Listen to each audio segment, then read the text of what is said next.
Welcome back to Investing Talk Podcast. We're going to be looking at Peabody Energy Corp today. Peabody Energy. Ticker symbol BTU. We're going to be trying to unpack some stuff about BTU today. Sounds good. I think you shared some interesting stuff with me, so we want to make sure we help the listeners understand what's going on with this company, what to watch out for, what's been happening recently, all those good things. So we'll examine some recent stock activity, their business, and some little technical indicators to kind of give a picture of what's happening. Great. So maybe a good place to start is what's been happening with the stock recently? What's the price doing, right? As of right now, the latest information I have is that BTU is trading at $14. Okay. It's gone up a little bit in the last day, a little over 1%, but there's some things that probably are playing a role in that. Right. They had their fourth quarter and year-end 2024 earnings report come out on February 6th of this year. And the same day, they announced a dividend on common stock. So, those announcements can kind of influence how people view a stock. Oh, for sure. Yeah, when a company releases its earnings, it gives investors a really good look at how the company is doing financially. So it gives them an idea about the company's health, and then that's going to affect, how confident they are in the stock. And then dividends, that makes the stock more attractive, especially if you're, one of those investors that's looking for some regular income. Yeah. So that can lead to more people wanting to buy the stock.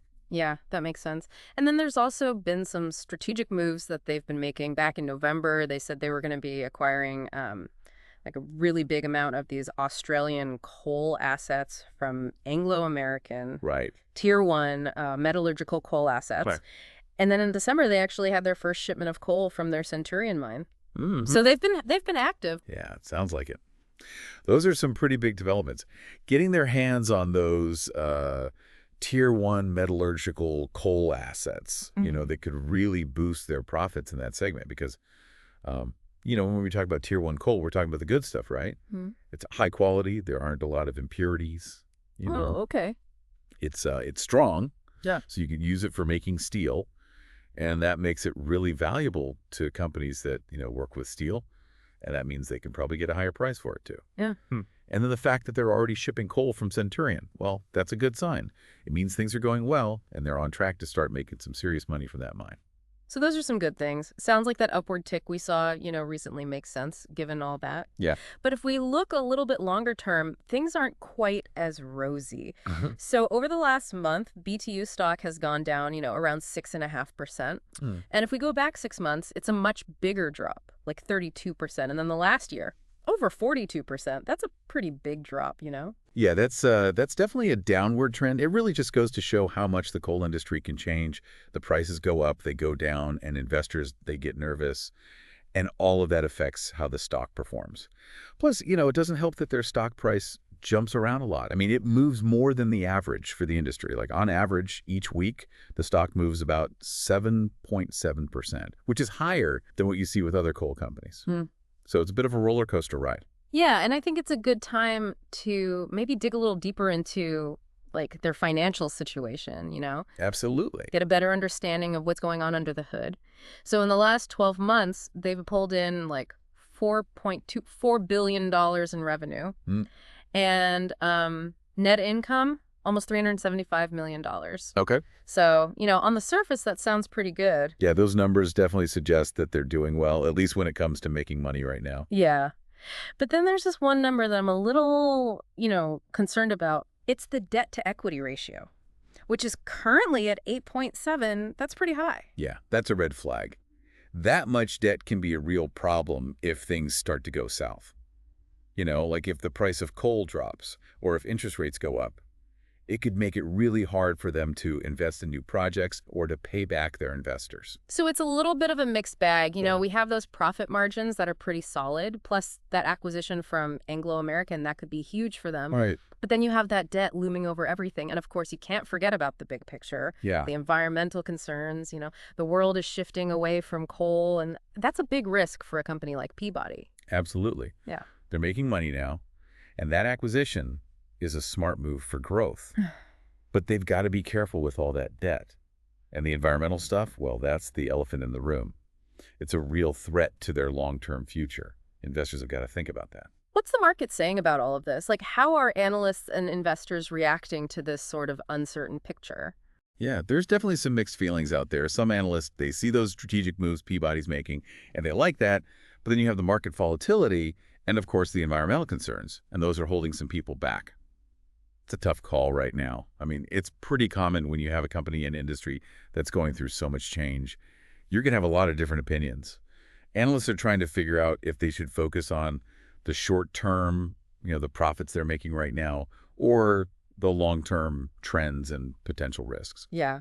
And I think it's worth taking a moment to compare Peabody to like its main rivals. Okay. Who are they competing with? You have companies like Glencore. They're out of Switzerland, huge, diversified, a lot of employees.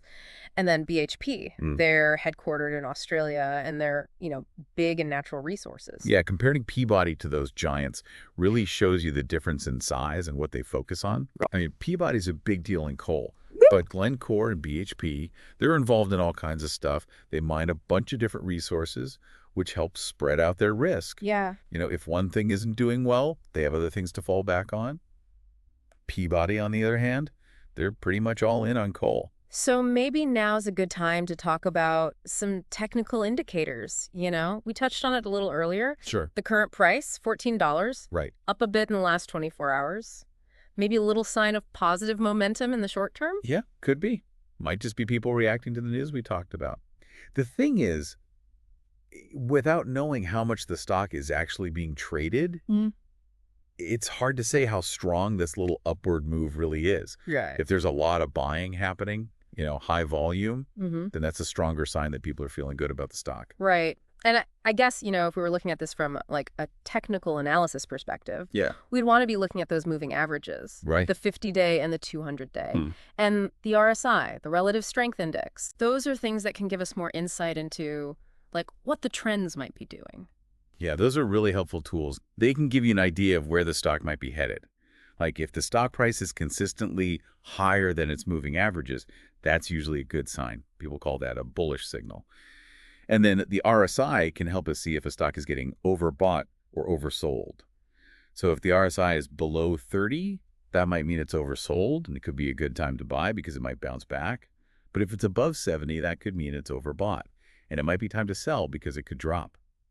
So we don't have all of that data right in front of us right now, but it's something that we want people to be aware of. Yeah.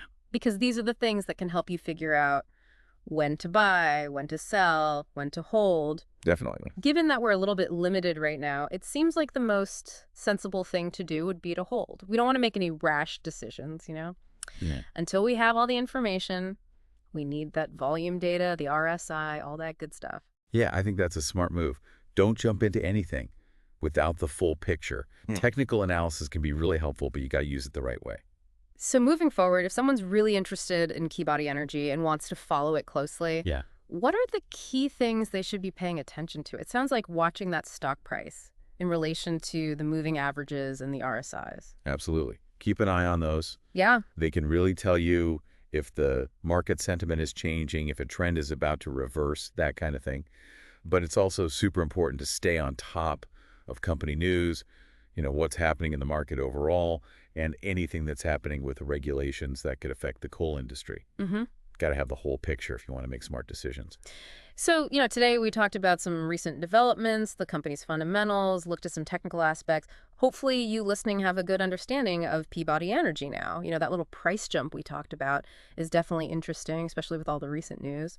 But those longer term trends and that debt, those are things to keep thinking about. What really stuck out to you? What do you think is the most important thing to keep in mind when you're thinking about BTU? Make sure to subscribe, like, and comment. Let us know what you think. I'm curious to hear what our listeners think, too.